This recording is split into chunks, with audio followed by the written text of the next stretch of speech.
अरे ये क्या हुआ? ये किस तरह का मामला है? हमारे गांव में 2 दिन से सूरज डूब नहीं रहा और दूसरी तरफ तुम्हारे गांव में 2 दिन से सूरज उग नहीं रहा।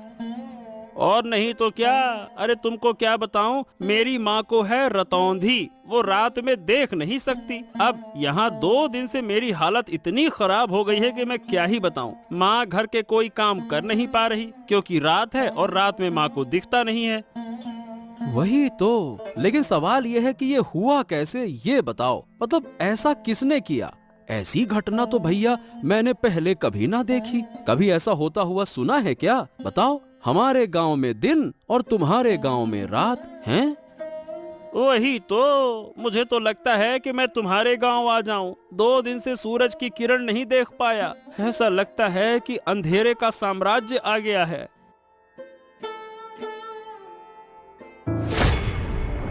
अरे अरे अरे अरे, ये क्या हुआ? ए भैया, तू ऐसे गिर काहे पड़ा? हरेंद्र, क्या हो गया तुझको? अरे मतलब क्या हो गया मुझे खुद समझ नहीं आ रहा। मैंने तुम्हारे गांव में आने के लिए जैसे ही कदम बढ़ाया और झटका लगा। बाप रे, मैं तो तुम्हारे गांव में प्रवेश ही नहीं कर पा रहा हूँ। ऐसा लग रहा है कि जैसे बीच में कोई दीवार खड़ी हो। क्या बात कर रहा है? तो क्या हम एक गांव के लोग दूसरे गांव में नहीं जा सकते क्या? वही तो भैया, लग तो ऐसा ही रहा है। लगता है कि इन दोनों गांव के बीच में कोई अदृश्य कांच की दीवार खड़ी हो गई है। अरे अब क्या करूं, मुझे तो समझ नहीं आ रहा। चल फिलहाल के लिए तू घर जा, अब देखते हैं क्या किया जा सकता है। कोई उपाय मिल जाए तो मुझे भी बता देना। दोनों गांव में अचानक अजीब घटना हुई। एक गांव में लगातार 2 दिन तक दिन और दूसरे गांव में लगातार 2 दिन तक रात। ऐसी समस्या पहले कभी नहीं देखी गई थी। ओ माँ माँ, अब अच्छा नहीं लग रहा। रात क्यों नहीं हो रही है? इतना लंबा दिन मैंने कभी नहीं देखा। मैं सो भी नहीं पा रहा हूँ, मुझे नींद भी नहीं आ रही। सो नहीं पा रहे हो? क्या हुआ? जाकर सो जाओ। सोने में क्या परेशानी है? मैं क्या सो नहीं रही? वाह, रात के बिना सोने का क्या मजा होता है। रात के बिना सोने से लगता है कि जैसे दिन में सो रहा हूँ। इतना उजाला सहन नहीं हो रहा। ऐसा क्यों हो रहा है माँ? क्यों क्यों माँ? क्या पता किसकी नजर पड़ गई हमारे गांव पर। शायद कोई शाप लग गया है। सुना है हमारे पास वाले गांव में तो 2 दिन से रात हो रही है। 2 दिन से रात हो रही है और रात हो ही नहीं रही है। ये तो बहुत बेकार है। मैं दिन में यहाँ रहूंगा और रात को जाकर उस गांव में सो जाऊंगा। मुझे नहीं रहना दिन में। हाँ, ये हुआ। तुम कैसे सोओगे वो मुझे नहीं पता। 2 गांव के बीच एक अदृश्य दीवार बनी हुई है। वो दीवार पार करके इस गांव के लोग दूसरे गांव में या दूसरे गांव के लोग हमारे गांव में नहीं जा पा रहे। तो क्या होगा माँ? क्या हमारे गांव में कभी रात नहीं आएगी? हमारा गांव ऐसा क्यों हो गया? अगर रात नहीं होगी तो सूरज की गर्मी में हमारा पूरा गांव जलकर खाक हो जाएगा माँ। क्या पता बेटा, हमारे भाग्य में क्या है, लेकिन ऊपर वाला जो करेगा वो हमारे भले के लिए ही करेगा। हाँ, मुझे ये सब कुछ अच्छा नहीं लग रहा माँ। मैं सो नहीं पा रहा हूँ। मेरा सर दुख रहा है। 2 दिन से मेरा सर घूम रहा है।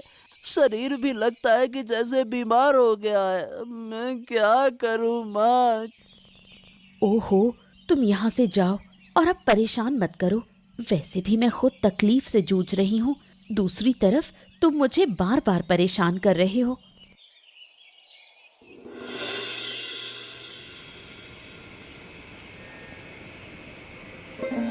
रात के गांव में हरेंद्र की माँ शांता बूढ़ी रहती है, जिसे रात को दिखाई नहीं देता। इस वजह से अब जब गांव में रात हो गई है तो शांता बूढ़ी काफी मुश्किल में पड़ गई है। हरेंद्र, ओ हरेंद्र, कहाँ गए तुम? यहाँ आओ, मुझे बाहर ले जाओ। मुझे कुछ भी नजर नहीं आ रहा। अरे बस बस बस बस, आ गया माँ, आ गया। और कितना पुकारोगी? अरे तुम्हारी तकलीफों ने मुझे बेहाल कर दिया है। 2 दिन से तुम मुझे एक पल भी शांति से बैठने नहीं दे रही हो। हरेंद्र हरेंद्र हरेंद्र, कहाँ है, जल्दी आ। अरे मुझे भी तो बैठने दो। क्या तुम मुझे बोझ समझने लगे हो क्योंकि मैं बूढ़ी हो गई हूँ? जब मैं स्वस्थ थी तब तुमने मुझे पाल पोस कर बड़ा किया, अब तुम मुझे बोझ समझने लगे। हो, यही तो तुम्हारा तरीका है। दिन रात बस एक ही बात बोलती रहती हो, बोझ हो गई हूँ। अरे तुम देख नहीं सकती हो तो चुपचाप बैठो तो सही। तुमको बैठना है नहीं, इधर उधर भटकना है। हाँ, अब ये बताओ तुम्हें बाहर जाने की क्या जरूरत है? देखो तो सही, पूरा गांव किसी न किसी समस्या में घिरा हुआ है और तुमको बाहर जाना है। क्या तुम्हें अकेले को समस्या है, गांव के और लोग नहीं? तुम्हें क्यों इतनी तकलीफ हो रही है? ऐसा है अम्मा कि मेरी तरह किसी के पास ये रतौंधी वाली माँ नहीं है जिसे लेकर वो परेशान हो। नहीं तो कोई काम तुम्हारे लिए अब नहीं है। घर के सारे काम मुझे करने पड़ते हैं और तुम्हारी देखभाल भी तो मुझे ही करनी पड़ती है। बस, मेरी और देखभाल करने की जरूरत नहीं। जिस दिन मर जाऊंगी उस दिन तुम समझ पाओगे। तुम लोग बड़े होकर शायद बूढ़ी माँ को ऐसी हालत में छोड़ देते हो। ओहो, बस। अब ऐसी बातें मत करो। चलो बताओ कहाँ जाना चाहती हो, मैं तुम्हें लेकर चलता हूँ। फिर खाना भी बनाना है, तुम्हें खाना देना होगा, फिर बर्तन साफ करने हैं, तुम्हारा बिस्तर लगाना है, बहुत सारा काम है। चलो जल्दी बताओ कहाँ जाना है।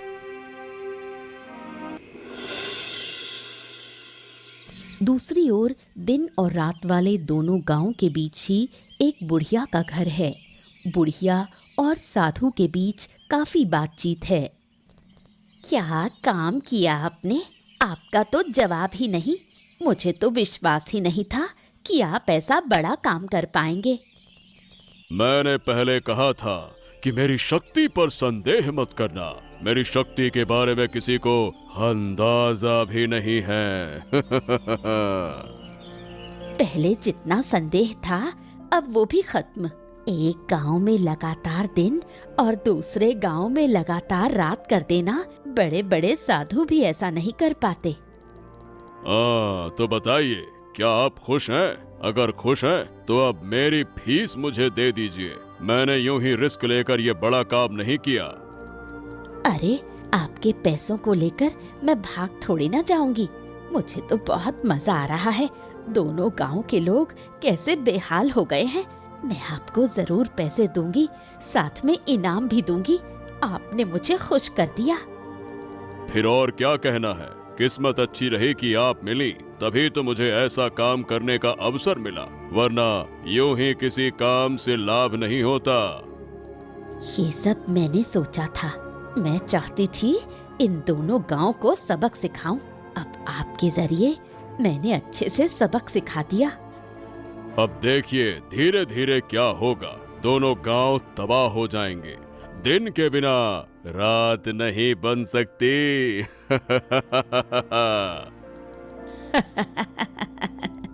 मैं भी यही चाहती थी। मैंने इस दिन का बहुत इंतजार किया है। अब मैं उन्हें हर तरह की तकलीफ दिखाकर सिखा दूंगी कि दुख और अपमान क्या होता है। अब वो मेरा कभी अपमान करने की हिम्मत नहीं करेंगे। मैं चाहती हूँ कि इन दोनों गांव के बीच सिर्फ मैं बची रहूं और कोई ना रहे। अरे बेटा, अरे रुक जाओ बेटा, इस तरह से क्यों दौड़ते हो? क्या हो गया? अरे रुक जाओ, गिर जाओगे। बेटा रुको। पिताजी, मुझे एक बड़ी बात पता चल गई है। मैंने दिन और रात की असली वजह जान ली है। पिताजी, अब आप कुछ उपाय निकालो, वरना दोनों गांव वाले मर सकते हैं। अरे बेटा शांत हो जा। हाँ, अब ये बता क्या हुआ, कैसे जाना तुमने? बता मुझे। पिताजी, हमारे दोनों गांव के बीच में उस बुढ़िया का घर है ना, वही बुढ़िया जो गांव वालों से बात भी नहीं करती। ये सब कुछ वही करवा रही है।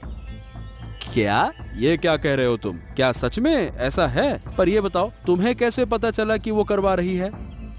अब मैं सच कह रहा हूँ पिताजी। मैं थोड़ा क्या है कि बाहर गया था तो बुढ़िया के घर से ना हंसी ठहाके की आवाजें आ रही थी। मैं चुपके से गया, मैंने सब कुछ सुना और देखा कि बुढ़िया ना एक साधु के साथ में योजना बना रही थी। पिताजी, जो करना है अब जल्दी कीजिए। मुझे लगता है कि वो साधु ना बड़ा शक्तिशाली है।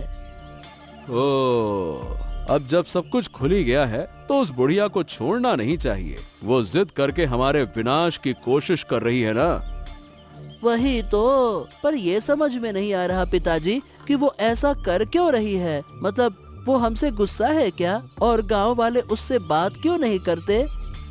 हाँ, ये सब बातें जानने के लिए अभी तुम बहुत छोटे हो बेटा। चलो मैं जाता हूँ, हरेंद्र से बात करूंगा, फिर हम दोनों मिलकर बुढ़िया के घर जाएंगे और समझाएंगे। नहीं तो इसके अलावा तो कोई और उपाय नहीं दिखता।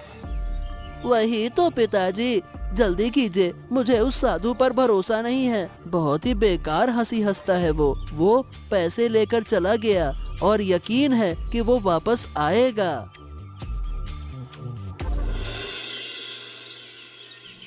कैलाश और हरेंद्र जब बुढ़िया से सच्चाई पूछते हैं तो बुढ़िया सीधे इनकार कर देती है। वो किसी भी तरह ये मानने को तैयार नहीं कि उसका इसमें किसी भी तरह का रोल है। ओ सुनो बुढ़िया, हमने तुम्हारे साथ कुछ नहीं किया और जिन लोगों ने ये किया अब वो जिंदा नहीं है। फिर भी तुम हमसे क्यों नाराज हो, मुझे समझ में नहीं आता। नाराज ना रहूं तो क्या करूं? तुम लोग मेरे किसी काम के नहीं। मैं यहाँ अकेली हूँ, मुझे कितनी मदद चाहिए तुम्हें इस बात का अंदाजा भी है। मेरे साथ दो शब्द बोलने वाला भी कोई नहीं। ऐसा है कि लोग तुमसे बात इसलिए नहीं करते क्योंकि तुम गुस्सैल हो, तुम्हें गुस्सा बहुत आता है। गांव वाले तुमसे डरते हैं, इसीलिए कोई तुम्हारे पास नहीं आता। पर इसका मतलब ये नहीं है कि तुम हमारे गांव को नुकसान पहुंचाओ। तुमने किया या नहीं किया इसका राज खुल चुका है, हम सब जान चुके हैं, इसलिए इनकार मत करो। तुम लोग मेरा बार बार अपमान करते हो, मुझे बदनाम करते हो। इसका अंजाम अच्छा नहीं होगा। मैंने एक बार सब बर्दाश्त कर लिया। अगर ये सब मेरे साथ दोबारा हुआ तो ऐसा मत सोचना कि मैं तुम लोगों पर रहम कर लूंगी। अरे बुढ़िया, तुम बेकार में गुस्सा कर रही हो। हम तर्क करने नहीं आए हैं, हम शांति पूर्वक प्रेम पूर्वक बातें करने आए हैं। देखो, एक बार गांव की हालत तो देखो। एक गांव में सूरज उग नहीं रहा और दूसरे गांव में सूरज डूब नहीं रहा। ऐसे हालात पहले कभी किसी ने देखे हैं क्या? बताओ। अचरज की बात क्या है? तुम बार बार वही बातें क्यों कर रहे हो? क्या हुआ नहीं हुआ मैं वो देख ही रही हूँ। मैं इससे जुड़ी हुई हूँ। तुम लोग यहाँ से चले जाओ, मुझे अकेला छोड़ दो। तुम अकेली क्यों रहोगी? अरे भाई, लोगों का डरना इसलिए है तुमसे क्योंकि वो तुम्हें जानते नहीं हैं। पर इसका मतलब ये तो नहीं ना कि हम तुम्हारे शत्रु हो गए, हम तुमसे अलग हो गए। मैं अब और कुछ नहीं सुनना चाहती। अगर तुम जाओगे नहीं तो ये डंडा देखा है, इसी से तुम्हें पीट पीट कर लाल कर दूंगी।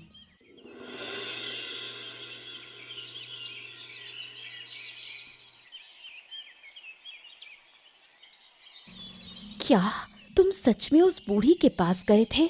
रिशान ने मुझे बताया। कुछ फायदा हुआ क्या?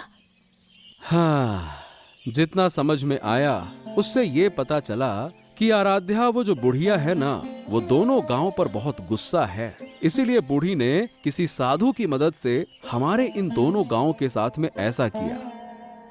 तो क्या इन दोनों गांव को फिर पहले जैसा करना संभव नहीं?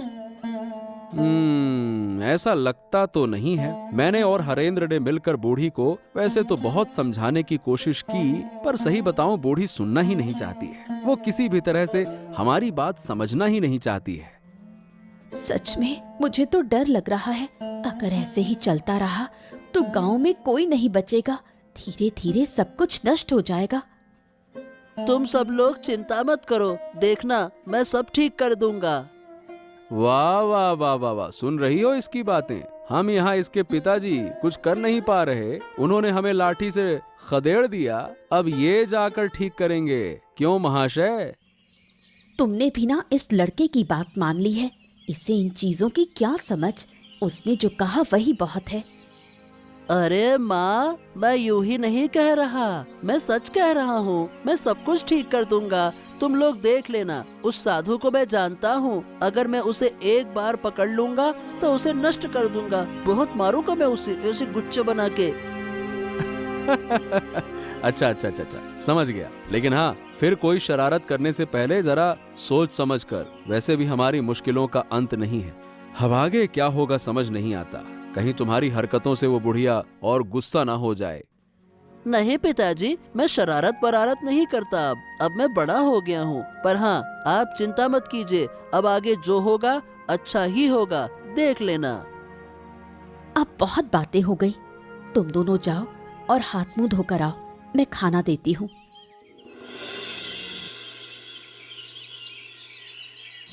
अरे साधु बाबा, आइए आइए बैठिए। मैं तो आपका ही इंतजार कर रही थी। कितनी बातें हुई, आपको तो कुछ पता ही नहीं। क्या बात है? फिर क्या हुआ? कोई नई कहानी हुई क्या? गांव वालों को सब पता चल गया है कि ये मैंने ही किया है, पर मैंने इनकार कर दिया। सब मेरे पास आए थे, मैंने उन्हें भगा दिया। उनका इस विपत्ति में पड़ा हुआ चेहरा देखकर मुझे कितनी खुशी हुई। ठीक है, तुमने इनकार किया, ये अच्छी बात है।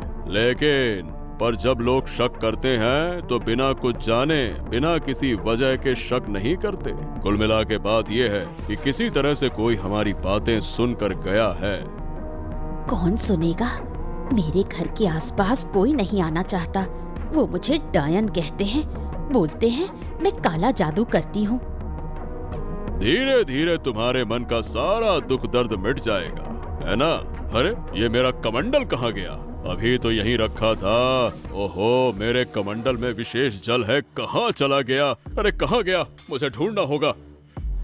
अरे ए लड़के, मेरा कमंडल दे दे। मैं कह रहा हूँ मेरा कमंडल दे दे। तेरी इतनी हिम्मत कि मेरा कमंडल तू चुराए? मैं तुझे छोड़ूंगा नहीं। उसे पकड़ो, उसे रोक लो, वरना बड़ा नुकसान होगा।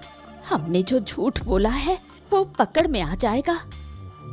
उसे पकड़ना ही होगा। मेरा कमंडल उसके पास है और उस कमंडल में विशेष जल है। उसी जल से मैं फिर से इस गांव का रात और दूसरे गांव का दिन दूर कर दूंगा। चिंता मत करो। अब क्या होगा? सब कुछ तो फिर से पहले जैसा हो गया। उस बच्चे से कमंडल ले आऊंगा और फिर इन गांवों का दिन रात बदल दूंगा। तुम चिंता मत करो। हाँ।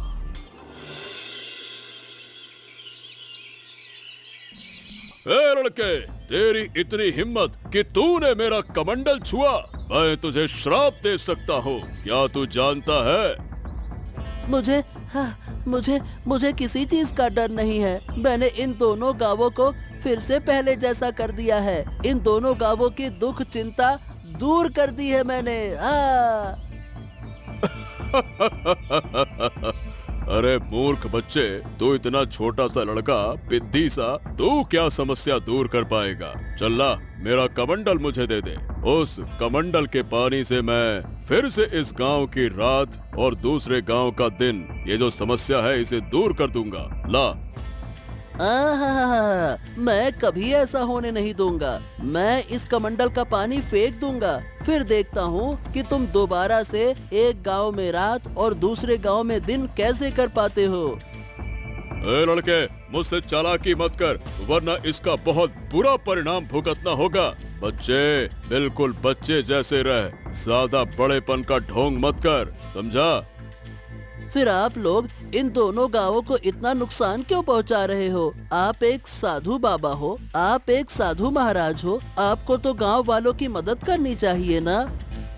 बेशक मैं मदद कर रहा हूँ। मैं बूढ़ी की मदद कर रहा हूँ, उसके दुख तकलीफ दूर कर रहा हूँ। ये तुम्हारी समस्या नहीं है और तुम्हारी समझ के बाहर की चीज है। चलो अब लाओ, मेरा कमंडल मुझे वापस करो। नहीं नहीं नहीं नहीं नहीं, मैं नहीं देने वाला। मैंने कह दिया ना, नहीं दूंगा, नहीं दूंगा तो नहीं दूंगा, किसी भी सूरत में। ओह, ठीक है, तो अब तू दंड भुगतने के लिए तैयार हो जा, शरारती बच्चे। अरे छोड़ दो मुझे, छोड़ दो, मैं कह रहा हूँ छोड़ दो। अगर मेरे पिता को पता चला तो वो आपको गांव से निकाल देंगे और आप फिर कभी इस गांव में नहीं आ पाएंगे। छोड़ दो मुझे, छोड़ दो। जब पहले मैं तुझे बोल रहा था तो तू तो नौटंकी कर रहा था, अब तू बच कर दिखा। जब अच्छे से बोला था तब तो माना नहीं, तुझे मैं जरूर खत्म कर दूंगा। मेरे साथ शरारत करने आया था ना तू? चल। रिशान को न पाकर कैलाश का परिवार पगला सा हो जाता है। लोग समझते हैं कि इस अनहोनी के पीछे जरूर बुढ़िया का ही हाथ है। बूढ़ी माँ, बूढ़ी माँ, बूढ़ी माँ, हमें बचाओ, हमारी मदद करो बूढ़ी माँ, हम तुमसे हाथ जोड़कर विनती कर रहे हैं बूढ़ी माँ। क्या हुआ? फिर कोई अनहोनी हो गई? मैं किसी की मदद नहीं कर सकती, मैं मदद करने वाली नहीं हूँ। तुम लोग तो मुझे डायन कहते हो, बोलते हो मैं काला जादू करती हूँ। मैं काला जादू करती हूँ, मैं किसी की मदद क्यों करूँ? हमारी मदद करो, दया करो बूढ़ी माँ, दया करो। हमें अपना बेटा नहीं मिल रहा, कहाँ गया हम कुछ नहीं जानते। आप खोज कर बताइए, मुझे पता है कि आप जानती हैं। अब बहुत दुख हुआ ना, पर उस दिन जब मैंने गांव वालों के पास जाकर अपने बच्चे के लिए मदद मांगी थी तो तुम लोग कहाँ थे? तब तुमने मेरी मदद नहीं की। क्यों? मैं गरीब हूँ इसलिए? क्या आप ऐसा क्यों कह रही हैं? मैं सही कह रही हूँ, मेरा बच्चा बीमार था। मैंने सबके पास मदद मांगी, किसी ने मेरी मदद नहीं की। सबने मुझे अपमान करके भगा दिया। आखिर मेरा बच्चा मर गया। क्या मैंने कम दुख पाया? अब वो तो हमें कुछ भी नहीं पता था। आप हमें इतनी बेकार नजरों से क्यों देखती हैं? कृपया करके बताइए ना, मेरा बेटा कहाँ है? मैं अपने बच्चे के बिना नहीं जी पाऊंगा, नहीं जी पाऊंगा। जीऊंगी, जरूर जीऊंगी। तुम लोग सब जियोगे, पर अंदर तक तीव्र पीड़ा के साथ जियोगे, जैसे कि मैं इतने समय से जी रही हूँ, अपने बच्चे की यादों को थामे हुए। अरे कैसी इंसान है आप? एक छोटा बच्चा मेरा नहीं मिल रहा, कोई अनहोनी हो गई तो क्या आप थोड़ी सहानुभूति नहीं दिखा सकती? हर समय दुश्मनी दुश्मनी दुश्मनी, क्यों क्यों? उन बातों की मुझे परवाह नहीं, जो तुम्हारे भाग्य में लिखा है वही होगा। मैं किसी की मदद नहीं कर सकती, बिल्कुल नहीं कर सकती। तुम लोग यहाँ से चले जाओ। दोनों गांव की समस्या खत्म करने के लिए बेचारे रिशान को अपनी जान की आहुति देनी पड़ी। साधु ने रिशान की हत्या कर उसकी लाश 2 गांव के बीच में फेंक दी। ये मेरे साथ क्या अनर्थ हो गया? मेरा बच्चा, मेरा लाल, जरूर ये उन्हीं लोगों का काम है। उठ जा रे बेटे, उठ जा बेटे, मेरे बच्चे। हाय हाय, अब मेरा क्या होगा? मेरा गोद का लाल, मेरा नन्हा सा मानिक चला गया, मुझे छोड़कर चला गया। रिशान, तू मुझे छोड़कर कैसे जा सकता है बेटा? बोल बेटा बोल, अब मैं तुझे कभी नहीं डांटूंगा, कभी नहीं। जो कहेगा वही होगा, बस एक बार बोल तो सही बेटा। जिन लोगों ने मेरी गोद से मेरा बच्चा छीन लिया, ऊपर वाला उनका न्याय करेगा। मैं किसी को नहीं छोड़ूंगी, किसी को नहीं बख्शूंगी। शांत हो जाओ आराध्या। इसका बदला मैं जरूर लूंगा। मैं किसी को छोड़ूंगा नहीं। मेरे छोटे से बच्चे पर जरा सा भी तरस नहीं आया उन्हें। उसने ऐसा क्या किया था जो उसे इतनी बड़ी सजा मिली? मैं छोड़ूंगा नहीं। वो तो छोटा था, उसे क्या पता इन सब बातों का। उन्होंने ये सब कैसे कर दिया? एक छोटे से बच्चे को मार दिया। उनका दिल जरा भी नहीं कांपा। क्या वो लोग इंसान हैं? मैं अपने बेटे के शरीर को छूकर कसम खाता हूँ कि जिन्होंने ये किया उन्हें मैं किसी हालत में माफ नहीं करूंगा। उन्हें सजा जरूर मिलेगी। बस भाई, बस बस बस, चलो उठो, अब हमें आगे का इंतजाम करना होगा। चलो रिशान को, बच्चे को लेकर चलो, चलो।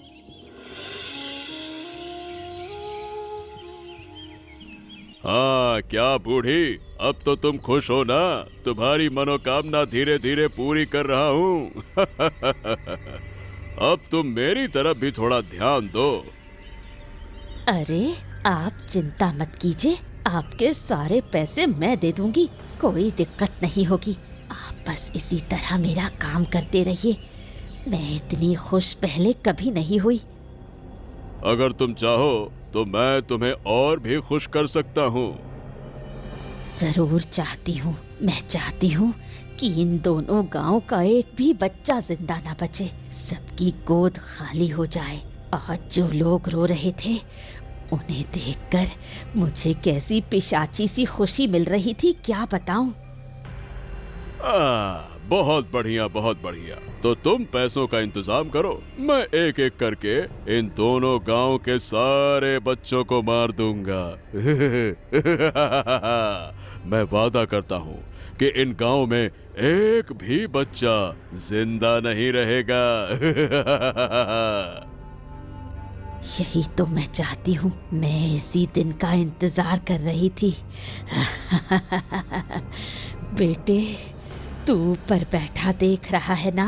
देख, तेरी माँ तेरी मौत का बदला ले रही है। जो दर्द मुझे हुआ था वही दर्द अब मैं सबको दूंगी। इतनी जल्दी खुश मत हो, हमें धीरे धीरे सब करना होगा। आज से हर रात इन दो गांवों में एक एक बच्चा गायब होगा और मैं उसका बलिदान दूंगा। इससे तुम्हारा भी फायदा होगा और मेरा भी स्वार्थ सिद्ध होगा। कोई दिक्कत नहीं, मैं हर रात तुम्हें बच्चों को पकड़ने में मदद करूंगी। जरूरत पड़ी तो खुद पकड़ कर लाऊंगी। सब मुझे डायन कहते हैं, अब मैं उन्हें दिखाऊंगी असली डायन क्या होती है। तो फिर ठीक है, मैं बलिदान की पूरी व्यवस्था करता हूँ। हर रात एक बच्चे की हत्या करनी होगी, तभी मैं और शक्तिशाली बनूंगा।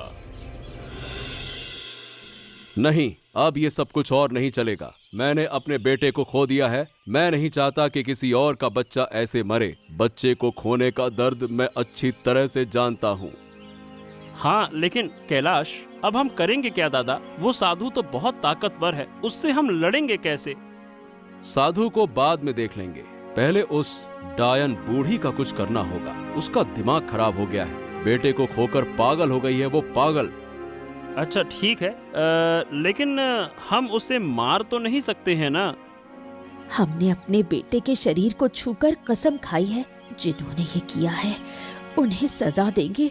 उस डायन बूढ़ी से बड़ी सजा और कोई नहीं हो सकती। अच्छा, क्यों नहीं मार सकते? जब उसने मेरे बच्चे को नहीं छोड़ा, जब उसे गांव के सभी बच्चों को मारने का मन हो रहा है, तो मैं भी उस विकृत दिमाग की डायन को मार सकता हूँ। बिल्कुल मार सकता हूँ। खून का बदला खून, बिल्कुल। और मैंने तय कर लिया है, बूढ़ी को मैं जिंदा जला दूंगा। उसके लिए यही सजा सही रहेगी। अगर वो जिंदा रही तो कभी नहीं सुधरने वाली। उसका दिमाग पूरी तरह से खराब हो चुका है। ठीक है, मुझे कोई आपत्ति नहीं है, लेकिन गांव के लोग क्या कहेंगे? एक जिंदा इंसान को जलाकर मार देंगे तो क्या ये ठीक रहेगा? वो इंसान नहीं है भाई, वो इंसान हो ही नहीं सकती। वो एक डायन है, डायन। और डायन को जलाने का आदेश खुद भगवान ने दिया है। अगर तुम मेरे साथ रहना चाहते हो तो रहो, नहीं तो मैं अकेले ये काम करूंगा और आज ही मैं उसके घर में आग लगा दूंगा। नहीं नहीं नहीं नहीं, ऐसी बातें क्यों कर रहे हो? मैं तुम्हारे साथ रहूंगा। ये बूढ़ी हमारे गांव के लिए भी बड़ी मुसीबत बन गई है। अब बस बहुत हो गया, चलो जो फैसला लिया है वही करेंगे, चलो। बूढ़ी के घर में आग लगाने से वो जलकर मर गई। उसके मरने के बाद सब लोगों ने मिलकर साधु को सजा देने का निश्चय किया। साधु, ओ साधु, अरे कहाँ है रे तू? आज तेरे पापों का अंत होगा, निकल बाहर। क्या हो गया? सब लोग मेरे आश्रम में क्यों जुटे हो? क्या तुम्हें मेरी शक्ति का अंदाजा नहीं है क्या? अहंकार पतन की जड़ है, ये बात जानते हैं ना आप? मुझे ये बातें सिखाने मत आओ। मैं साधु हूँ, साधु। मेरी शक्ति असीम है। चाहूँ तो मैं अभी तुम सबको समाप्त कर दूंगा।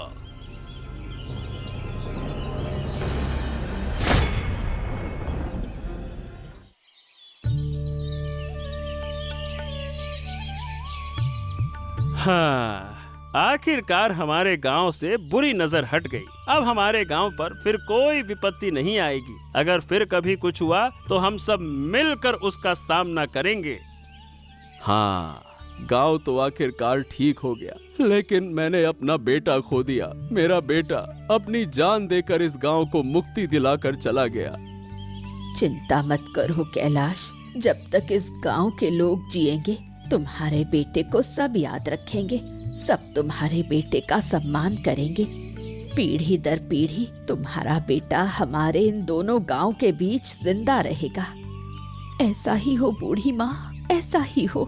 लेकिन अब से हमें ये भी ध्यान रखना होगा कि बूढ़ी के बेटे जैसा कोई और बच्चा किसी बीमारी में आकर मदद ना पाकर मर ना जाए, वरना हर घर में ऐसी डायनें पैदा हो जाएंगी। बिल्कुल सही कह रही हो आराध्या, हम सब एक दूसरे का ध्यान रखेंगे। ये दोनों गांव अब से अलग नहीं रहेंगे, बल्कि हमेशा एक दूसरे की मदद करेंगे। ऐसा ही हो, और मैं अनुरोध करूंगी कि मेरे बेटे के लिए सब लोग प्रार्थना करें। सब मेरे बेटे को याद रखें, सुख शांति से रहें। ऐसे ही मजेदार मजेदार किस्से देखने के लिए हमारे चैनल को सब्सक्राइब करना ना भूलें।